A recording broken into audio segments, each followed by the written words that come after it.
Hello students, welcome to my class English by Adarsh Vili, and as we are going through Act 4 Scene 1 and we have completed till line number 130. From line number 1 to 130 we have already completed, and first I am going to give you a quick revision of the previous lines and then we will start with the new new lines. So here in the beginning we see that this is the court scene. Act 4 scene 1 is a court scene. This is a court scene and here we meet at first the Duke, Antonio, Celerino and Shylock. Then we meet Bassanio, Nerissa, Grishanio and Portia. When Antonio appears, the Duke says that he is very sorry for Antonio because his adversary is an unhuman person, that is Shylock. Antonio, in reply, expresses his gratefulness for whatever the Duke has done so far by pleading mercy to Shylock. But then he is ready to stand any kind of inhumanity from Shylock, which the court will award him. Then Shylock appears on the scene.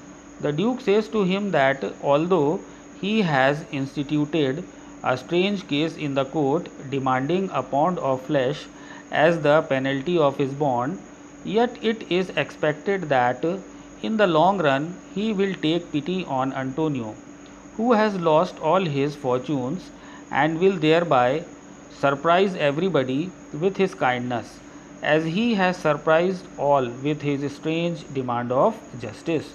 Shylock says in reply that if the Duke denies him justice, the law of Venice will be cursed.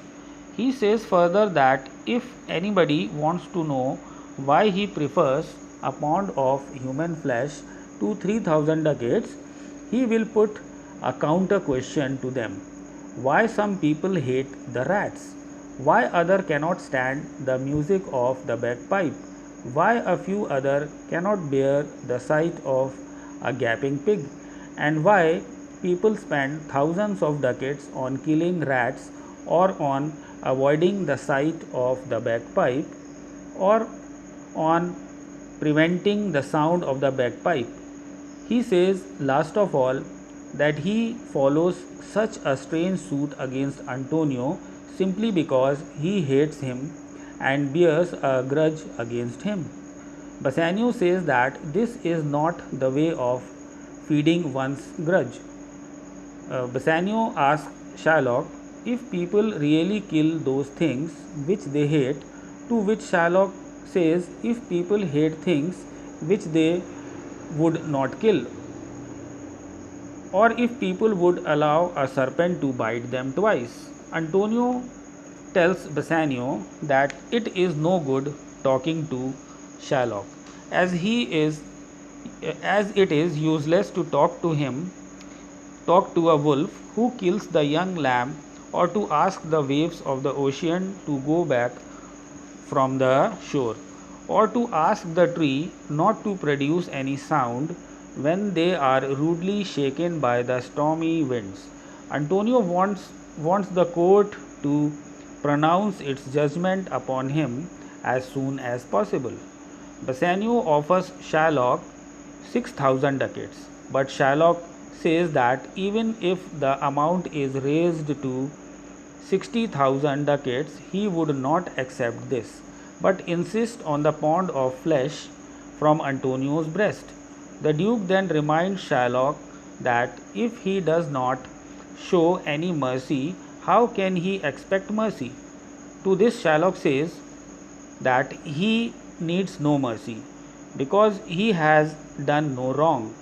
He further asks the Duke why the Christians should not allow their slaves to enjoy the same comforts of life as the Christians are enjoying, and why they should not allow the slaves to marry the relatives of the Christians.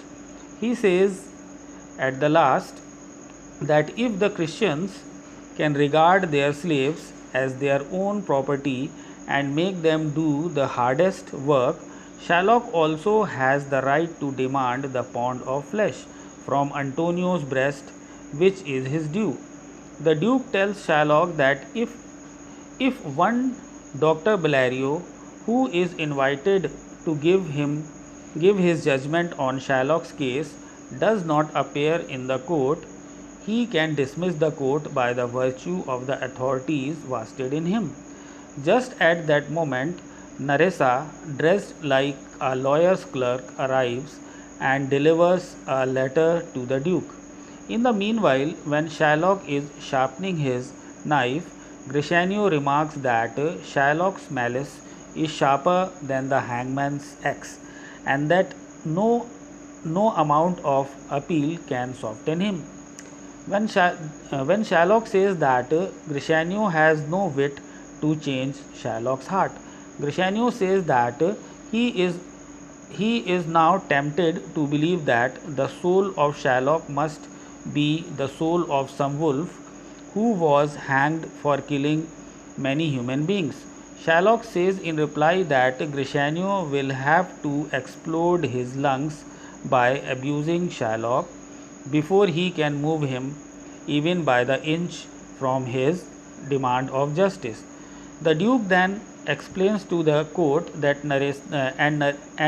Nerissa also reads the letter of Dr. Bellario to the Duke to inform the audience that Dr. Bellario was ill, and that is why he is sending a young lawyer in place to pronounce the judgment upon Shylock's case. So from here we see the entry of Portia, who was dressed up like a lawyer, and she was to replace Dr. Bellario to fight the case against Shylock.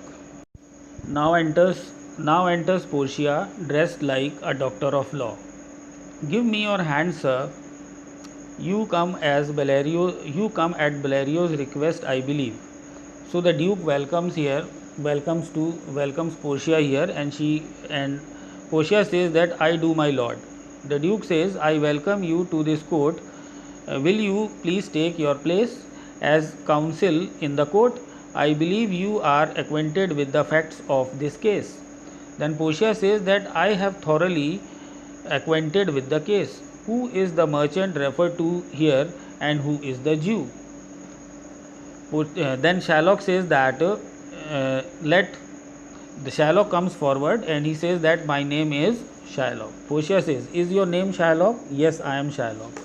Portia, "The case you are pursuing in the court is most unusual, yet it is such strict legal for the Venetian law cannot find a flaw in your proceeding," which means that the case is very strange, but at the same time we cannot deny to give you justice. So here we come to the end of line number 180, and we will proceed with the others in the next video. Thank you.